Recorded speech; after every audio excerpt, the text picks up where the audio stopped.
వక్ఫ్ board పైన కేంద్ర government ఒక మంచి బిల్ తీసుకొని వచ్చినారు. ఆ బిల్కి వ్యతిరేకంగా ఓవైసీ అంటే హైదరాబాద్ పార్లమెంట్ సభ్యుడు ఈరోజు సాయంత్రం దారుసలాంలో వక్ఫ్ బోర్డ్ బిల్ అగ్నిస్ట్గా ఒక బహిరంగ సభ పెట్టిండు. ఆ బహిరంగ సభ ఎందుకు పెట్టిండంటే జనాల్ని ఏ విధంగా రెచ్చగొట్టాలి అదే ఆయన ప్లాన్ ఉంటుంది. నేను ఓవైసీకి ఒక మాట అడగాలనుకుంటున్నా. ఇవాళ నువ్వు సభ పెట్టినావు కదా, నీలో దమ్ ఉంటే నిజం చెప్పనికి ప్రయత్నం చేయి. తెలుసు నువ్వు నిజం చెప్పవని. నీ అయ్యా కానీ, నువ్వు కానీ, నీ తమ్ముడు కానీ, నీ ఎమ్మెల్యేస్ కానీ, నీ కార్పొరేటర్ కానీ వక్ఫ్ బోర్డు పైన ఒక మంచి బిల్ వచ్చింది, దీనికి మనం సపోర్ట్ చేయాలి, అది ఎప్పుడు చెప్పరు. దీనికి అగ్నిస్టే చెప్తారు మీరు. ఎందుకంటే వక్ఫ్ బోర్డ్ ల్యాండ్ని అమ్మిపించిన మీరే, వక్ఫ్ బోర్డ్ ల్యాండ్ని కబ్జా చేసినారు మీరే, వక్ఫ్ బోర్డ్ ల్యాండ్ని తక్కువ డబ్బుల్లో రెంట్కి తీసుకున్న మీరే. ఇవాళ ఓల్డ్ సిటీలో కానీ మొత్తం తెలంగాణలో కానీ ఎన్నో ఎకరాలు వక్ఫ్ బోర్డ్ ల్యాండ్ కబ్జా చేసి అమ్మిపించినారు మీరే. అప్పుడు మీకు యాద్ రాలేదా? వక్ఫ్ బోర్డ్ ల్యాండ్ అల్లా ఇచ్చిన ల్యాండ్, దానికి కాపాడాలి, దానికి అమ్మొద్దు, తక్కువ రెంట్కి ఇవ్వకూడదు. అప్పుడు యాద్ రాలేదా? ఇవాళ కేంద్ర గవర్నమెంటు, మోదీ గారు government, Bharatiya Janata party government వక్ఫ్ బోర్డ్ ల్యాండ్ సేఫ్ ఉండాలి ఒక మంచి ఆలోచనతోని దానిపైన ఒక బిల్లు తీసుకొని వచ్చినారు. ఇవాళ వక్ఫ్ బోర్డు దగ్గర 9,50,000 ఎకరాలు ల్యాండ్ ఉన్నది.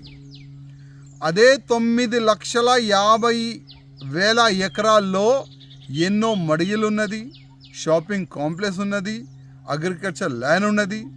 అసలు ఆ డబ్బులు ఎక్కడ పోతుంది? అదే డబ్బులు సరిగైన యూజ్ కావాలి, దాని గురించే ఇది బిల్లు. ల్యాండ్ ఎవరు కూడా అమ్మకూడదు, దాని గురించే ఇది బిల్లు. తక్కువ రెంట్కి ఎవరికి కూడా లీజ్కి ఇవ్వకూడదు, దాని గురించే ఇది బిల్లు. ఇది వక్ఫ్ బోర్డ్ అగ్నిస్ట్ కాదు, ఇది బిల్లు వక్ఫ్ బోర్డ్కి ఫేవరబులే ఇది బిల్లు. అది నిజం చెప్పనికి నీకు దమ్ ఉంటే సభలో చెప్పు ఇవాళ. కానీ నీ ప్లాన్ ఏంది? నీ ఆలోచన ఏంది?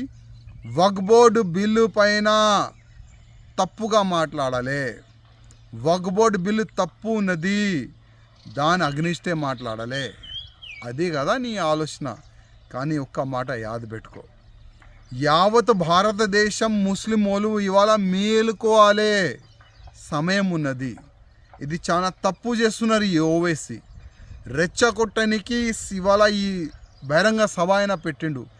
ఆయన మాటల్లో ముస్లిమోలు వస్తే మీకే నష్టం, యాద పెట్టుకోండి. ఎందుకంటే కేంద్రం భయపడదు. బంగాల్లో మీరు ఇంత దౌర్జన్యం చేస్తున్నారు, హిందువుల్ని చంపుతున్నారు, కేంద్రం భయపడలే. యావత్ భారతదేశంలో ఎన్నైనా మీరు దౌర్జన్యం చేయండి, ఎన్నైనా మీరు రోడ్డు పైన డ్యాన్స్ చేయండి, కానీ ఒక్కసారి వక్ఫ్ బోర్డు పైన బిల్ వచ్చిన తర్వాత రిటర్న్ బిల్ పోదు. ఈ ఒక్క మాట యాద్ పెట్టుకోండి. బిల్లు తీసుకొని వచ్చిన తర్వాత దాంట్లో ఏమేం చాలా మంచిగా పెడితే బాగుంటుంది దానిపైన మీరు చర్చ చేయండి.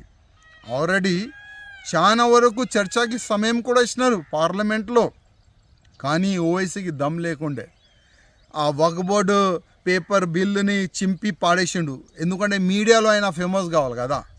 అదే ఆలోచనతోని మీడియాలో రావానికి ఆ వక్ఫ్ బోర్డు బిల్ని చింపి పాడేసి బయటకు వచ్చి ఏదేదో వాగుతుండు. కానీ ముస్లిం సోదరులారా, ఒకటే ఒక రిక్వెస్ట్, బిల్ వచ్చింది, అది ప్లస్సా మైనసా ఒక్కసారి మీరు ఆలోచన చేయాలని నా ఒక నివేదిక.